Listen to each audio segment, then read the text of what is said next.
Баршаңызға сәлем достар. Бүгін сіздермен Эльнура, бүгін сіздермен дәмі тіл үйретін қазақша стейк тағамын дайындайтын боламыз.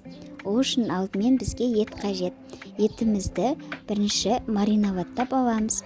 Осылай сарымсақпен, тұзбен мариноваттап 45 минут қойып қоямыз. Одан кейін газдың астына ақырын отта қойып осылай еттерімізді кезек-кезек қыздырамыз.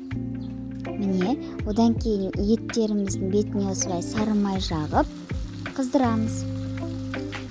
Бізге осылай кәді қажет болады. Осылай кәділермен дайын шұжықтарды алып мен осылай қыздырдым. Әркім өз қалауынша. Міне, мен кәділермен шұжықтарым қыздырылып жатыр. Және де бізге картоп қажет болады. Картоптарымызды дәл осылай қылып кесіп аламыз. Міне, біздің еттеріміз дайын, қыздырылып болды. Енді еттерімізді қазанға салып, үстінен су құйып бұқтырамыз. Қазанымызға артынша картоптарымызды саламыз.